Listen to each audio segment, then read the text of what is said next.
joining the second part of our three-part webinar series on the journey of job seekers with disabilities. My name is Gabrielle Nagel, and my role at Getting Hired is community outreach and marketing for job seekers with disabilities. At the end of each of these webinars, a few questions will pop up on a new page in your browser asking for your thoughts about the webinar.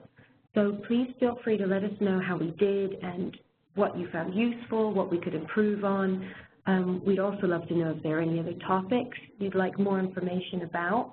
Please do let us know so that we can continuously improve the resources we provide to help you in your employment search.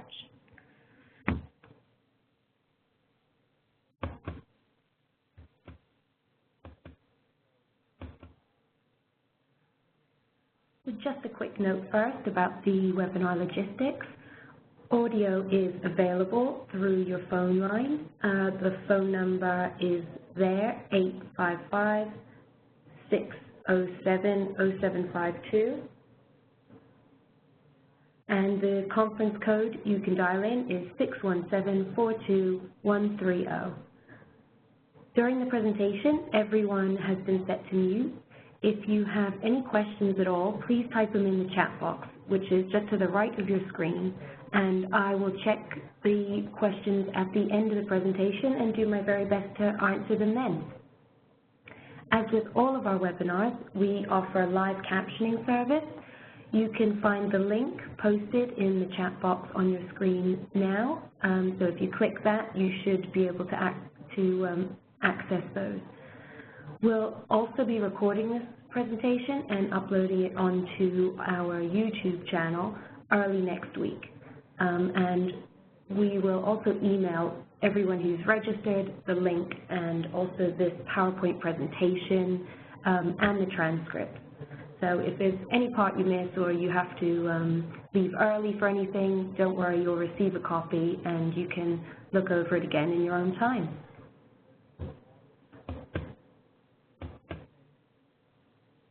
So first, just a big thank you to our Getting Hired employer partner, HSBC, whose support's made this webinar possible. As one of the world's largest financial services organizations, their global network covers 72 countries and territories in Europe, Asia, the Middle East, Africa, North America, and Latin America.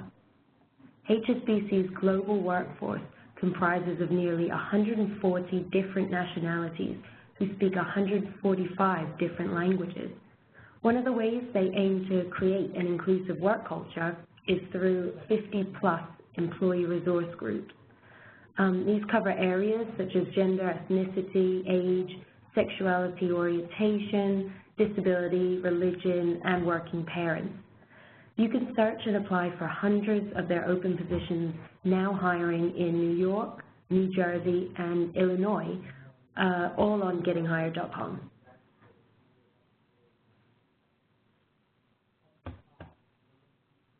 So today's agenda, we'll take a look at why you may feel like you're applying twice for the same jobs and additional application tests and their accessibility. This will lead us nicely onto the disclosure question, which has recently had some legislative changes for federal contractors and subcontractors, which some of you may be aware of. And lastly, we'll be talking about managing requests for accommodation.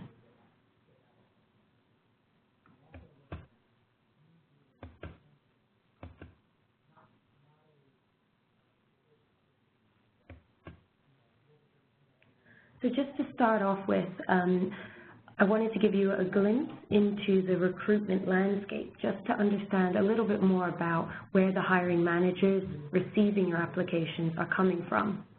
We talked about this quite a bit in the first part of the three-part webinar, but for anyone who missed it, most large organizations have hundreds of open positions posted at any time.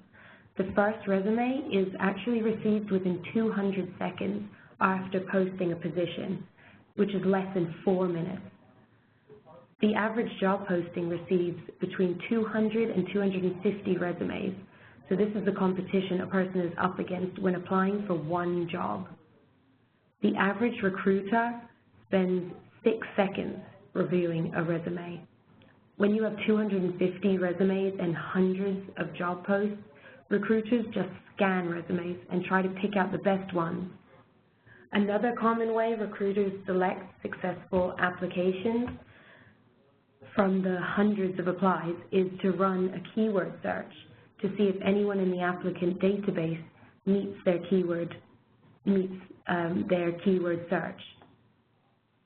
This means that they have a high probability of missing some qualified candidates who just may not have included those keywords in their application or resumes.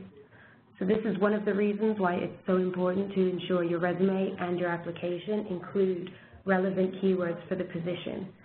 We spoke a lot about this in the previous webinar as well. 60% of applicants do not meet basic requirements. This means about 150 resumes received are not displaying the correct qualifications for the position. And 57% of hiring managers say they've caught a lie on a resume. And even the resumes that did make it through, more than half of those were found to have inaccuracies. So this is just to give you a brief idea of the sort of numerous applications and resumes that recruiters and hiring managers are, dealing with often on a daily basis, and and why you may get the kind of replies or reactions, or lack of, I should say, when you do send in applications and resumes. Often additional application steps like testing are required for an application to be considered complete. So there's several reasons why these are becoming more popular for businesses. Firstly, they want to know which candidates are serious and have the basic skills needed for the job. They can narrow down the candidate pool through the assessment so that they don't receive as many applications per post. The job seekers who drop off are automatically disqualified, which limits the number of candidates they have to look at. So this next point is really important, and I can't emphasize it enough. If you can't take the test or it's not accessible for you, please request an accommodation. So this is important because we're following up with a lot of job seekers who apply on a monthly basis to understand why they're not completing the application with the employers. And some of the feedback has to do with these tests.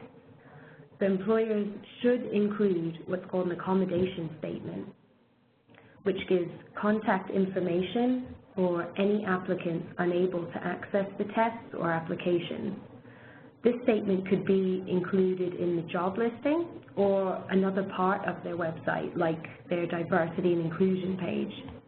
Unfortunately, not all employers have a clear accommodation statement or process, even though they must legally provide applicants with an accommodation who aren't able to access the application or test and request one.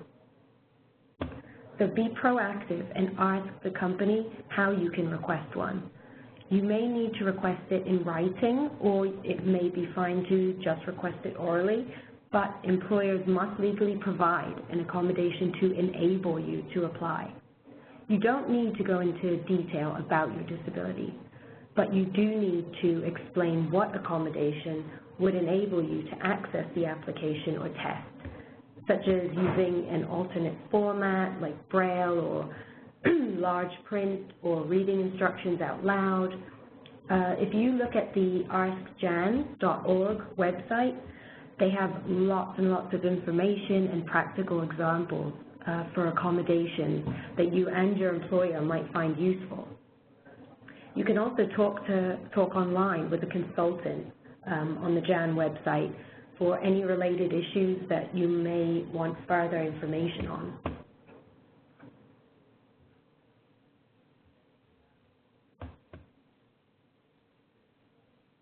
Technology has dramatically changed almost every facet of our lives, especially the employment landscape.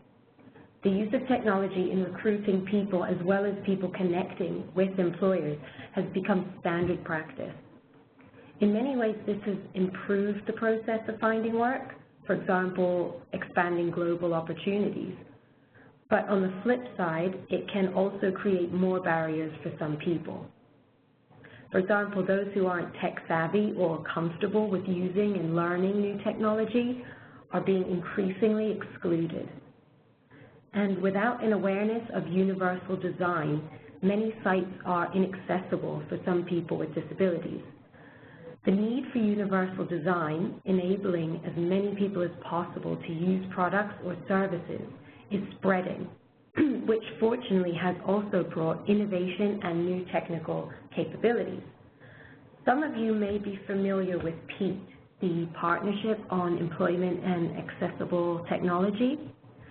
They've recently released new data from research they've done into the accessibility of job applications for people with disabilities. 46% rated their last experience applying for a job online as difficult to impossible. Of that 46%, 9% were unable to complete the application and 24% required assistance.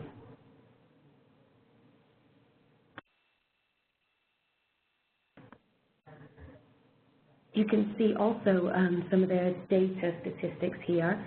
Of those using the employer-provided technical assistance, only 42% were able to complete the application, while 58% were not able to complete the application. So, requesting an accommodation is the best way to start, and it's absolutely vital, but unfortunately, it doesn't necessarily guarantee that the employer will have a useful and clear and comprehensive process for dealing with accommodations. So it's something to keep in mind. It's something that is the idea of universal design is really becoming more popular, and that is spreading far and wide. But it takes time for technology, to catch up with itself.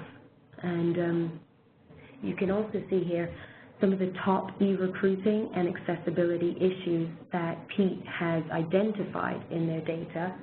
So some of the issues that people with disabilities can come across when trying to complete these applications or additional testing is complex navigation, timeout restrictions, lack of video captioning, no alternative text for images, poor screen contrast, inaccessible form fields, and mouse-only input options.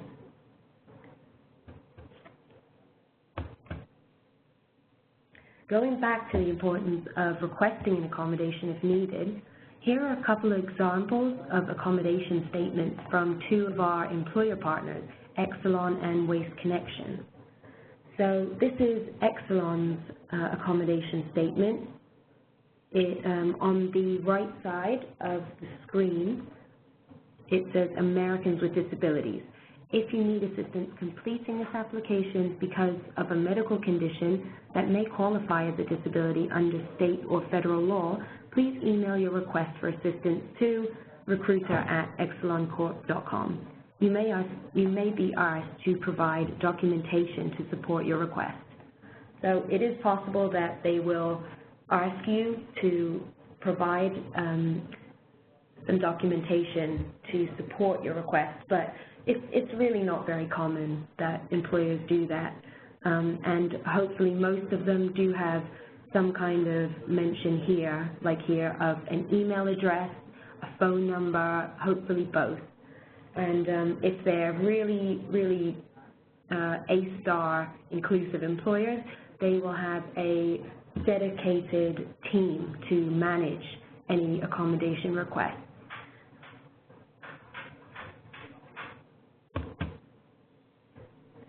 And this is Waste Connection's accommodation statement. You could see they say that they're an equal opportunity employer and affirmative action employer. They provide reasonable accommodations for qualified individuals with disabilities and disabled veterans in job application procedures. They again list an email address and a phone number and just ask you to specify which position you're applying to.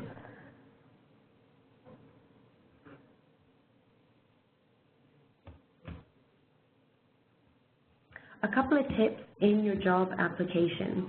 Applying to everything will get you noticed in the wrong way. So some job seekers have a difference of opinion on this first one. This is something we talked about quite a bit in part 1, but save yourself a lot of time and energy and only target jobs that are really right for you. Sometimes when searching for employment, people think it's a numbers game. Like the more resumes and applications you send out, the more chance you'll get a bite. But that's rarely successful and often ends up taking up more of your time and energy than just focusing on a few roles and really taking your time to make sure that those applications are the absolute best they can be. Most people are not qualified to work in IT and banking and legal. If you do have the various skill sets, then by all means apply to several positions. But you will always be better off applying for positions that directly align or are very close to your skill set.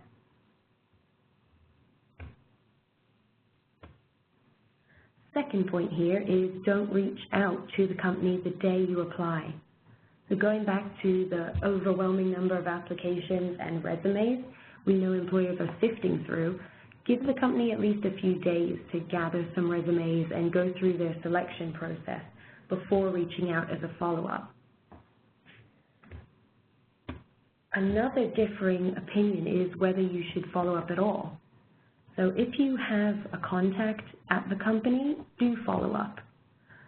Or if you are having technical difficulties with the application or testing and you just want to check that it was submitted successfully, absolutely do get in contact. But in general, employers don't really like to be chased. So after submitting an application, try to be patient, optimistic, and always searching for the next suitable position to apply for.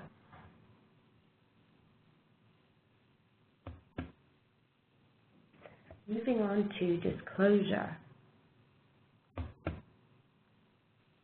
In general, the ADA does not allow an employer to ask any questions about disability or to conduct any medical examinations until after the employer makes a conditional job offer to the applicant. So what do they mean by disability-related questions? This is where there can be some confusion and some gray areas.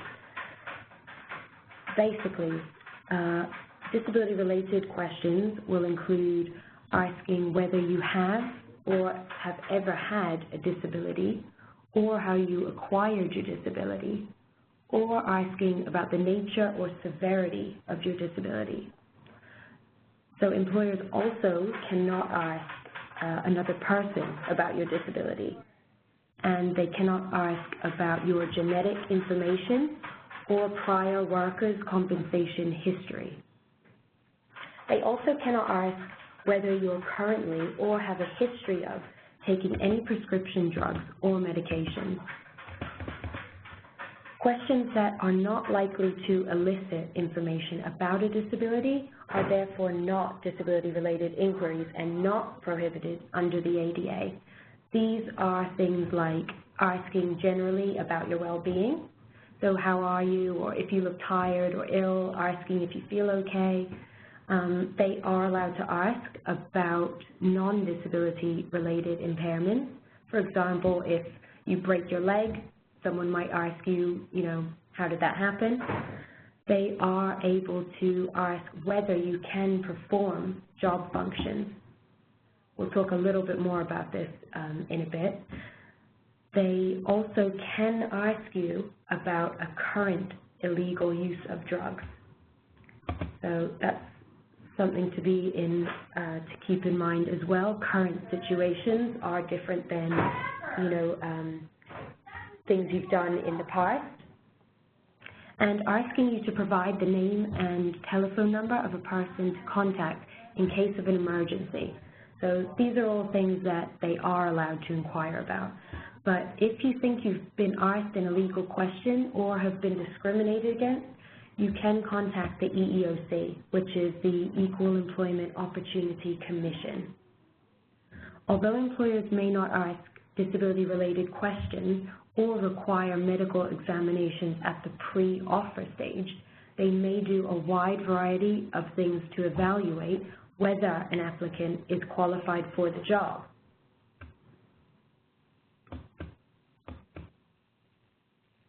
So, be prepared with answers to address these points.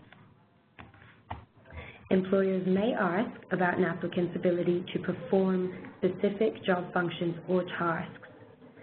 Employers may also request that an applicant describe or demonstrate how they would perform job tasks or how they would achieve job outcomes. And employers also may ask about an applicant's qualifications and skills, such as the applicant's education, work history, and required certifications and licenses.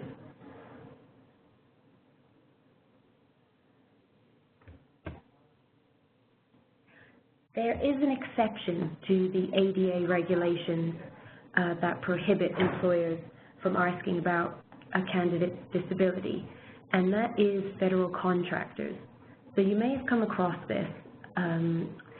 Federal contractors, as of March 2014, Section 503 of the Rehabilitation Act actually now requires federal contractors and subcontractors to take affirmative action to recruit, hire, promote, and retain individuals with disabilities.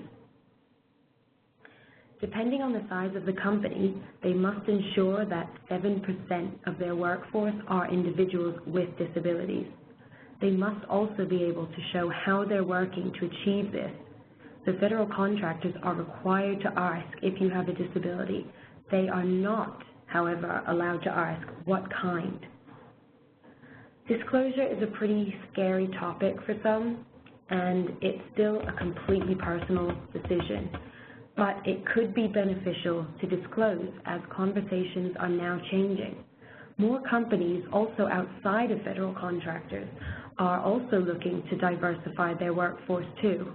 We recently found that 54% of our job seekers were willing to disclose having a disability up to the interview process. That's actually an increase from 43% a year ago, prior to the regulations. Remember, not all companies are required to ask, but federal contractors are. There's a very specific form that federal contractors must use to invite candidates and current employees to identify themselves as a person with a disability, which is called self-ID form. If you do not wish to disclose, you don't have to. It is completely voluntary. But again, it could help you when applying for federal jobs.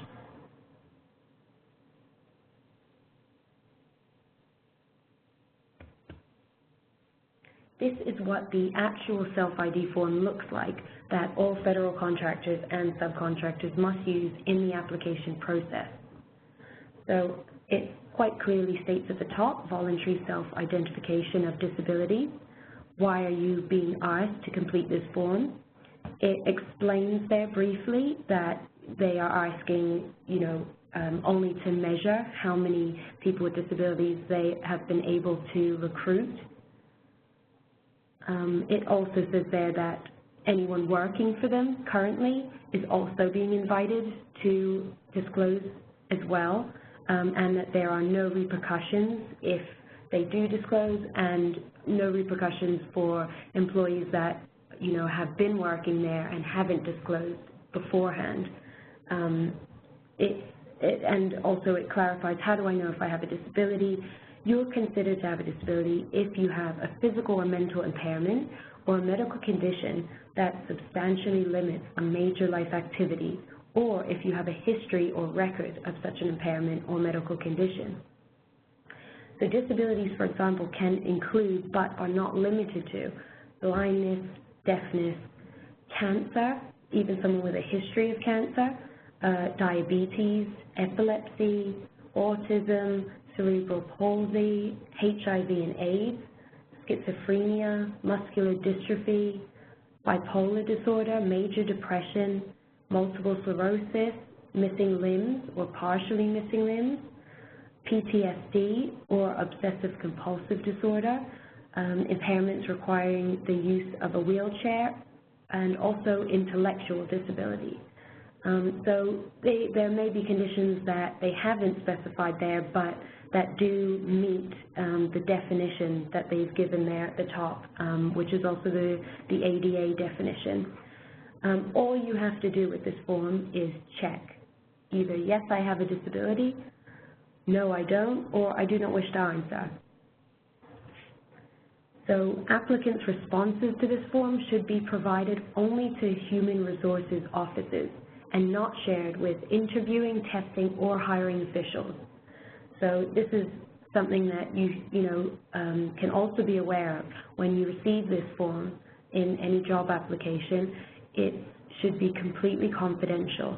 So it shouldn't, disadvantage you in any way when actually applying for the job. So we'll move on to accommodations now. What is a reasonable accommodation? A reasonable accommodation is any change in the work environment or in the way things are usually done that enables an individual with a disability to enjoy equal employment opportunities.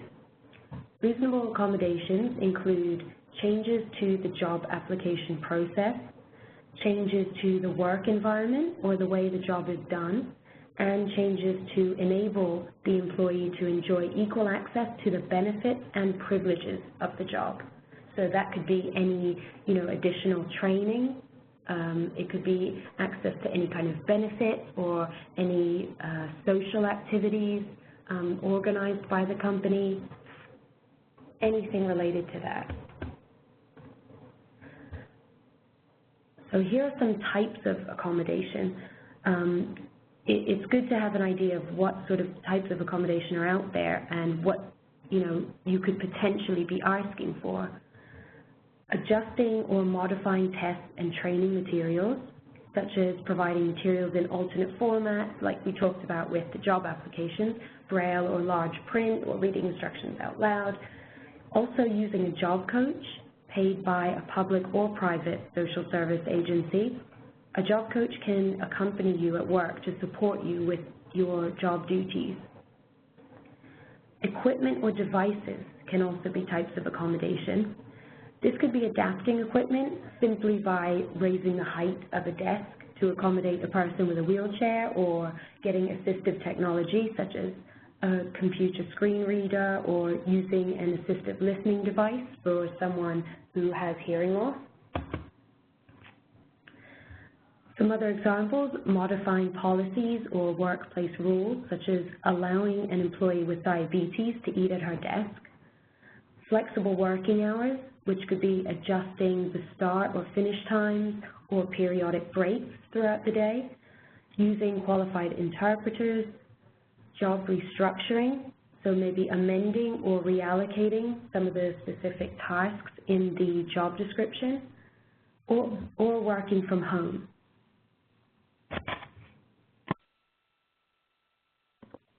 These are just some examples of how employers can accommodate employees' needs.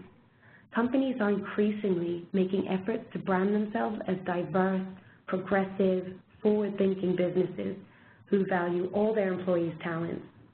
Embracing accommodations for all employees with and without disabilities is becoming increasingly viewed as good business practice, and it's also been proven to increase retention and improve employee performance.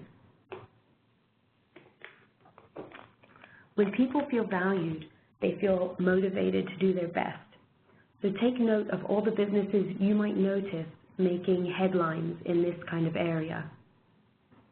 In the next and final webinar of the three-part series, we'll actually be looking at some examples of inclusive employers and what actions they're taking to be more inclusive.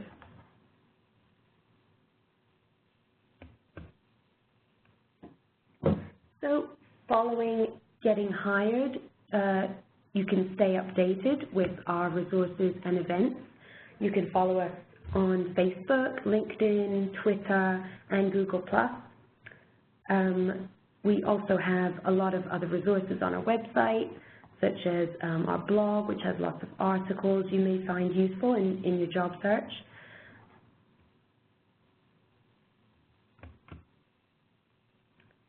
And now we get to questions. So if anyone has any questions at all, feel free to type in the chat box now.